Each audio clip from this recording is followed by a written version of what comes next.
Welcome back to my channel. আজকে আমরা discussion করব 26 সেপ্টেম্বর মানে কালকের দিনে মার্কেটে আমাদের কোন কোন লেভেলগুলো ইম্পর্টেন্ট হবে এবং আমরা কালকের দিনে কিরকম কি প্ল্যান রাখবো সেই ব্যাপারে।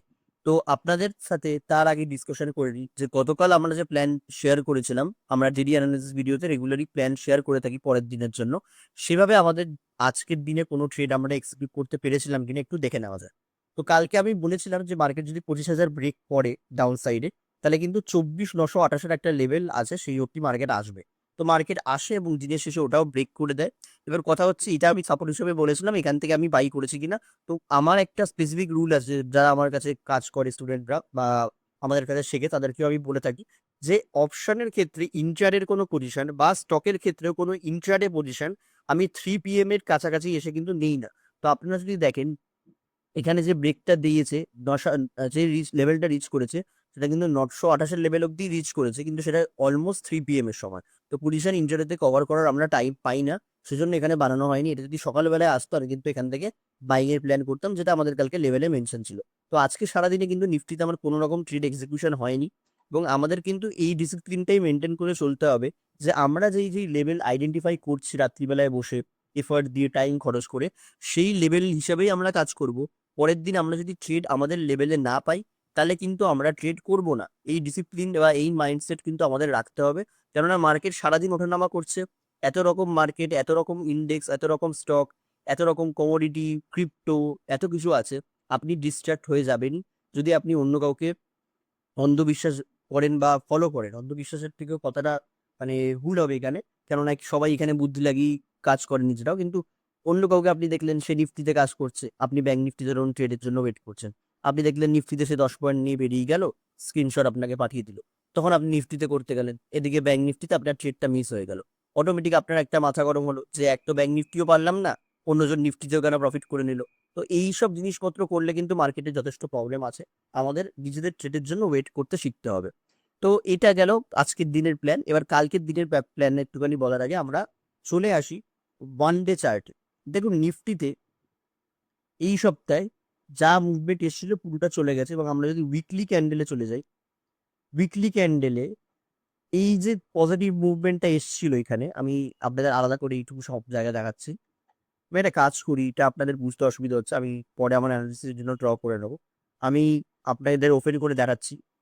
এই যে মুভমেন্টটা দেখতে পাচ্ছেন, দেখুন আমি আপনাদের ড্র করে এখানে দেখাই। এই যে মুভমেন্টটা এই নিজের থেকে শুরু হয়েছিল, এখান থেকে যেই মুভমেন্টটা গেল, তার 0.5 to 0.61 লেভেলের কাছে মার্কেট এসছে। ঠিক আছে, তো আমাদের কাছে এই জোনটা অটোমেটিক তো একটা পজিটিভ জোন থাকার কথা অ্যাজ পার ফিবোনাচি।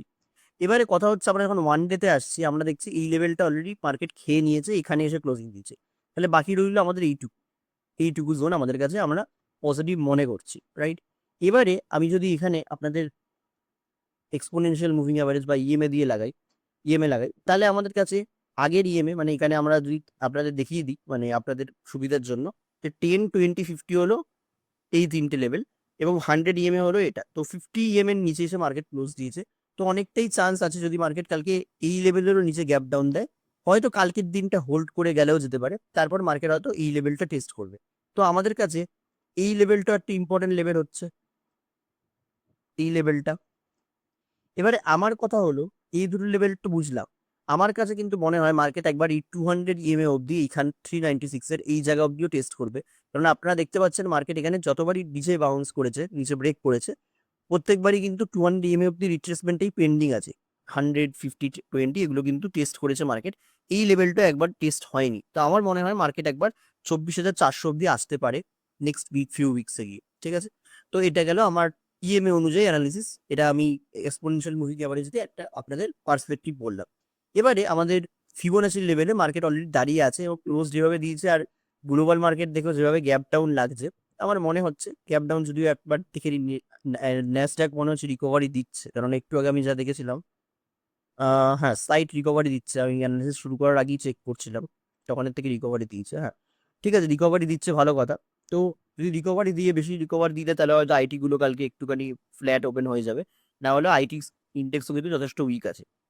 তো কালকের দিনে আমার যদি গ্যাপ ডাউন 24,800-র নিচে হয়, কোথায় 24,800, 24,800 নিচে হয় এখানে, এবং মার্কেট যদি মোটামুটি 11:30 মধ্যে 840 ওপরে না আসে, রিগেন না করে 840 লেভেল, বা হিট করে আবার নিচে আসা শুরু করে দেয়, তাহলে কিন্তু আমরা কালকের দিনে দাঁড়িয়ে 743 এসব লেভেলগুলো, আমি বলবো স্পেসিফিক্যালি যদি বলা হয়, একটুখানি জুম করি আপনাদের জন্য, এই লেভেলটা 720 to 730 জোনটা আমরা আবার টেস্ট করতে পারি। কি হলে, যদি 800 এর নিচে ওপেনিং দেয় এবং মার্কেট যদি ফার্স্ট হাফের মধ্যে মোটামুটি 11টা 11:30 মধ্যে এই 40 উপরে গিয়ে মানে ক্লোজ না করে কোনো ক্যান্ডেল, মানে 15 মিনিটস বলুন বা 1 আওয়ার বলুন, তাহলে 15 মিনিটস 30 মিনিটস বা 1 আওয়ার বলুন 840 উপরে ক্লোজ না দেয়, এবং আমরা যদি তার নিচে দেখি মার্কেট ঘুরছে, তাহলে কিন্তু এখানে আমার 726 লেভেল ওপেন হয়ে যাচ্ছে। এবারে মার্কেট যদি গ্যাপ আপ ওপেন হয়ে যায়, গ্যাপ আপ ওপেন, কেননা লিফট আপনারা দেখলে ইন্ডেক্সে রিকভারি আসছে, এখানে আমরা ন্যাসডাকে দেখছি, তো ওভারনাইট কোনো নিউজ চলে আসলো বা কিছু চলে আসলো, হয়তো ন্যাসডাক রিকভার বললে আইটিও গ্যাপ আপ দিল, এবার আইটির জন্য নিফটি হয়তো flat to gap up open হয়ে গেল। তো গ্যাপ আপ ওপেন হলে এই যে আজকের ক্যান্ডেলটা, যেটা টোটালটা মেজার যদি করি উপর সাইড থেকে উইক শুতো, আজকে মোটামুটি টপ থেকে বলা চলে এতখানি 216 পয়েন্টের সেলিং এসছে। তো মার্কেট যদি এর হাফ, মোটামুটি একদম নিচ থেকে হাফ ওপেনিং, হাফ মানে একদম নিচ থেকে 200 হাফ হয় 108 পয়েন্ট, তো 108 পয়েন্ট এই 986 উপরে ওপেনিং না হয়, ঠিক আছে, মানে 986 মানে গ্যাপ আপ ওপেন হলো কিন্তু 986 এর নিচে হলো, তাহলে আমরা কিন্তু 25,000-এর মার্কেট একবার গেলে ওখান থেকে আরেকবার সেলিং এর প্ল্যান করতে পারি। কেন? মার্কেট দেখুন এখানে গেল, একটা ডবল বটম বানানোর চেষ্টা করেছিল, নিচে আসলো, নিচে এসে এখানে আরেকবার পুশ দিয়েছিল, এখানে আজকে স্টার্টিং এর দিকে এখানে একটা পুশ দিয়েছিল, তারপরে মার্কেট কি করলো, নিচে আসলো, 25,000 ব্রেক করলো, ব্রেক করে লাস্ট টাইম যে ফলটা হলো, এই সুইংটা এটা 25,000-এর কাছাকাছি এসেই একবার মানে উপরে গেল, ট্র্যাপ করিয়ে মার্কেট কিন্তু নিচের দিকে গেল, এই জায়গাটা, ঠিক আছে। তো মার্কেট যদি গ্যাপ আপ ওপেন হয় 986 ওখানে, তাহলে আমার কাছে এটা একটা রেজিস্ট্যান্স হিসেবে কাজ করবে, এটা আমার রেজিস্ট্যান্স হিসেবে আমার প্ল্যানিং থাকবে, ঠিক আছে। কাজ করবে তো আমরা বলতে পারি না মার্কেট কোনটা কাজ করবে, কিন্তু এটা আমরা আমাদের সুবিধার জন্য প্ল্যান করে রাখি আগে থেকে, যাতে মার্কেটে আমরা হ্যাফাজার্ড না কাজ করি। তো যদি 980-র নিচে ওপেন হয়, তাহলে এটা রেজিস্ট্যান্স হিসেবে কাজ করবে, আমরা এখান থেকে একটা সেলিং প্ল্যান করতে পারি আবার এই লো অব্দি। হলো, এবারে এই লো অব্দি বলবো না ঠিক, তখন 900 অব্দি হবে, 900 অব্দি প্ল্যান থাকে, 880 অব্দি না, 900 অব্দি, 25,000 থেকে 900 অব্দি আমাদের একটা প্ল্যান থাকে, তুমি এখানে গ্যাপ আপ করে যদি ফ্ল্যাট থেকে এর মধ্যে ওপেন হয় 963-র মধ্যে, তাহলে আমি কিন্তু ওপর তার নিজের সাইডে কিছু অপশন শর্ট করে ইন্টারডেতে কিছু সেলিং এর পজিশন বানাবো। আমার মনে হয় সেক্ষেত্রে মার্কেট ভোলাটাইল হলেও বেশি রেঞ্জের মধ্যেই ঘোরাঘুরি করার চান্সটা বেশি থাকবে। যদি ফ্ল্যাট টু অল্প গ্যাপ আপ ওপেন হয়, আর যদি 986 কাছাকাছি ওপেন হয়, 986 এর অবধি, মোটামুটি 986 অবধি যদি ওপেন হয়, যে 970 986 এরকম ওপেন হয়, তাহলে এখান থেকে রিজেকশন সেল করবো। যদি ফ্ল্যাট মতন ওপেন হয়ে যায়, ফ্ল্যাট 10-12 পয়েন্ট গ্যাপ আপ, তাহলে আমি কিন্তু অপশন সেলিং দু সাইডে ট্রাই করবো 10টার পরে রেঞ্জ থেকে। আর মার্কেট যদি এর লেভেলের নিচে গ্যাপ ডাউন হয় আর 840-এর ওখান থেকে রিজেকশন নেওয়া শুরু করে, যেটা আমি বললাম, বা 840-এর নিচে সাস্টেন করে 11:30 অবধি, তাহলে কিন্তু আমি ডাউন সাইডে ভিউ রাখবো এই 724-এর লেভেল অব্দি। এটা গেল আমার নিফটির টাইম। ব্যাংক নিফটিতে কি হয়েছে, ব্যাংক নিফটি এই লেভেলটা হোল্ড করছিল, আমাদের সেই লেভেলটা যেটা আমরা এতদিন ধরে মার্ক করেছি, লেভেলটা বিকেল বেলাতে এসে, বিকেল বেলা বলবো না, মানে 3:30 পরে এসে এই লেভেলটা কিন্তু ব্রেক করে। এবারে ব্যাংক নিফটির সমস্যা কি, ব্যাংক নিফটি যদি কালকে গ্যাপ ডাউন খুলে যায় মোটামুটি 800 নিচে, 800 নিচে যদি গ্যাপ ডাউন খুলে যায়, তাহলে কিন্তু মার্কেট এটাকে রেজিস্ট্যান্স বানানোর চেষ্টা করবে।